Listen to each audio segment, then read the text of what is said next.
nice. Let's be really supportive. He's new. Please welcome the comedic stylist of Big Bill. Let's go, Big Bill!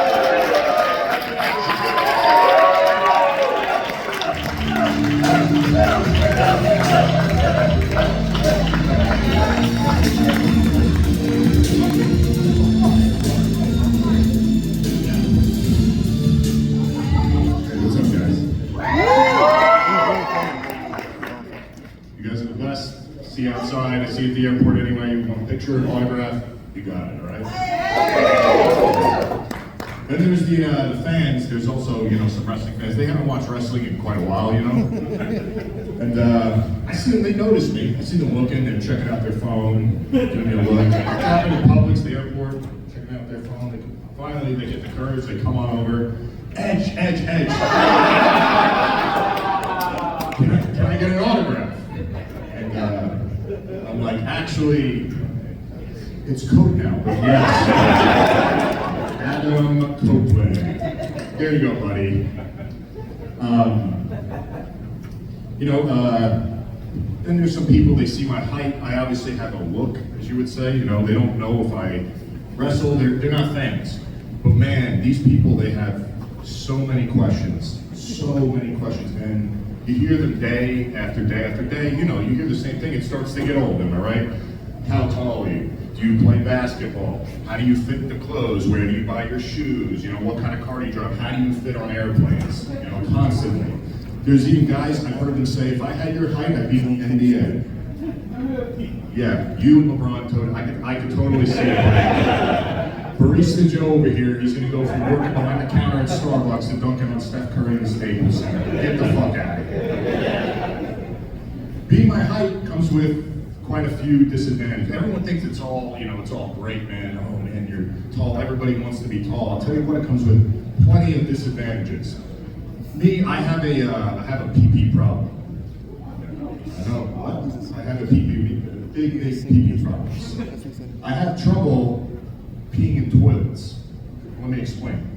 At my height, coming from this high, to a toilet bowl this low, and they say, the saying, piss like a racehorse. Well, you can call me Secretariat or Seattle Slew, because I got that triple crown flow, like that. And forget it. If me and my wife have just been intimate, I could hit the mirror and I could hit the bathtub at the same time. Boom. Just like that. So I'm trying to pee into toilets from this height, and I mean, water, porcelain, it's just ricocheting everywhere, all over the walls, all over the floor. I'm taking toilet paper, I'm wiping it up, putting it in. I didn't get it all, even more toilet paper, wiping it up, throw it in. It's exhausting, man. That shit is, thank you, that shit is exhausting. This guy knows. It's exhausting. Yeah, there you go. So what do? Solution. I pee in the sink. That's right, I'm a sink pisser. Sink pisser for life, baby. My wife, she hates it. She'll get up in the morning, to wash her face and, if I had, too much water before bed and she's, there's just piss all over the front of the sink and there's been some battles over this, big battles. She came up with a solution. She bought me a plastic portable urinal. Has anyone ever seen these things? You strap it to the wall, and then there's a hose that, meanders on down into the toilet so it can flow in, And, that box is still sitting in the garage because I'm not using it, okay? I stay pissing in the sink. Sink pisser for a sink pisser, sink pisser. That's me. And the sink pissing, it alleviates another problem that couples have. Anybody here that's, ever been in a couple now, they know this one. Man and woman, the toilet seat up, down situation. We know this one. Do I put it up and you put it down? Or do you put it up and I put it down? Do I put it up and down? No, that's not fair. How about that? That's not fair. So what do? I piss in the sink. Problem solved. Problem solved. And you would think, toilet seat, drama, it would end there. It doesn't, Me and toilet seats, we've had problems, we go way, way back. Airplane bathrooms. Oh my God. Yeah, airplane bathrooms, let me tell you. You know, I get up out of my seat, which takes enough time, I stuff my giant ass into the bathroom, you know, get that door barely closed behind me. Gotta get that thing latched like that. You go to pick up the seat, I don't know if any guys ever had this situation. It's one of those faulty seats, you pick it up, it falls right back down. You guys know this? You guys have ever dealt with this? Yes. You pick it up, falls right back down. Okay, give me one. One more, come on, let's do this. Pick it up, comes right back down. All right, seat. All right, you want to dance? Let's dance. All right, here we go. You want to dance? Let's do this. So I'll pick the seat up, put it to the back, jam my foot on it, and start pissing like this.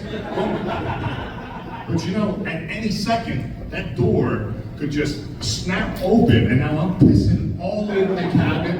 I'm on a list. I can't fly for the rest of my life. Now I can't work. I can't wrestle. No, I'm not going to do that. So what do? That's right.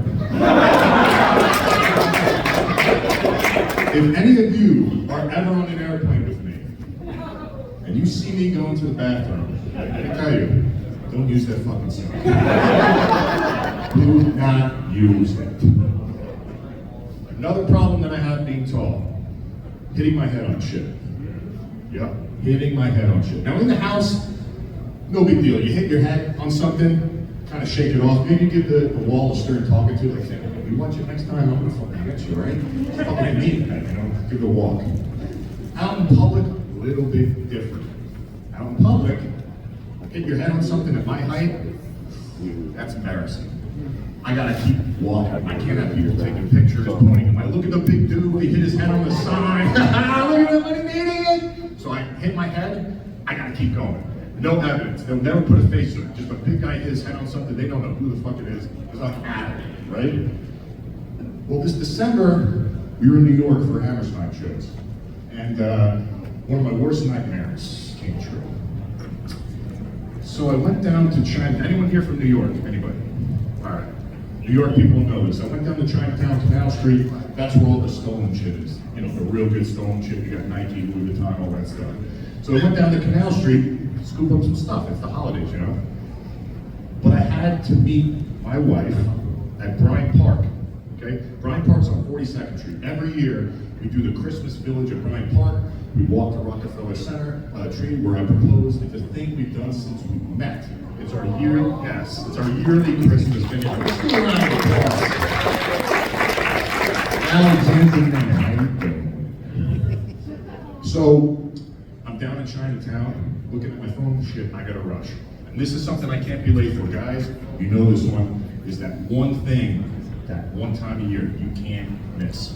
So, I'm rushing, got my Metro card, I go down Broadway, Lafayette, F train. Swipe the card, I'm waiting, panicking, all right, gotta get there. Count down. Finally, train lights. Here come the headlights. Here we go. All right, doors open, I walk into the train, and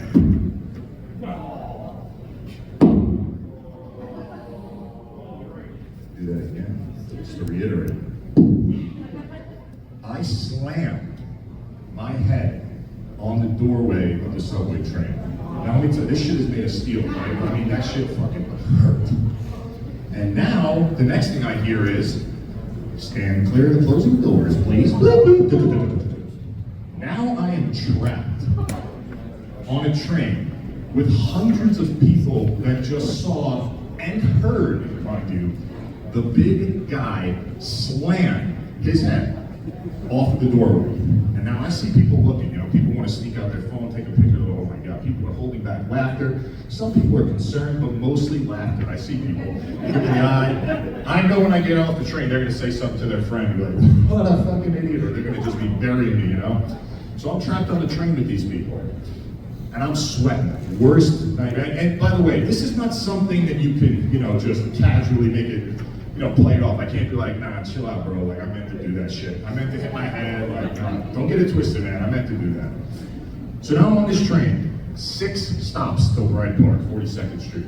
I am sweating. I'm talking sweat beads from the armpit to the waistband. My hands are sweating. I'm panicking. I'm looking around. People are staring at me. I'm really trying. I mean, this is hell on earth for me. High anxiety to begin with. This is bad. Finally, we get to 34th Street, Herald Square. Next stop, 42nd Street, Bryant Park. Stand clear of the closing doors, please. One stop away. Chugging along. Fine. We get to 42nd Street, Bryant Park. That's right. And the doors open, and I step onto the platform, freedom.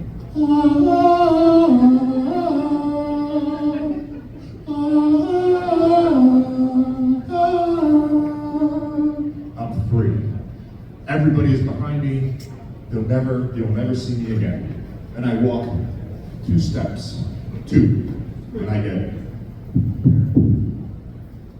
tap on the shoulder. Look to my right, smaller guy, and he says, "Hey man, how tall are you?" And now, I'm hot. This is the worst time to do this. I'm like, all right, here we go. All right, let's do this. Okay. So I look the guy dead in the eye, and just so there's no confusion, I tell him, I'm 6'10", I don't play professional basketball, I drive a Dodge Durango. Nobody in my family is tall. My mom's not tall, my dad's not tall, my sister's not tall. In fact, my wife isn't tall. If you see me and my wife standing together, and in your head you're thinking, can she with them both standing? The answer is yes. I'm half Irish, half German, eat 5,000 to 6,000 calories a day. I have to buy all of my shoes and my clothes online. I don't fit well on airplanes, and mine is nowhere near as big as you think it is. How you doing? Thank you very much.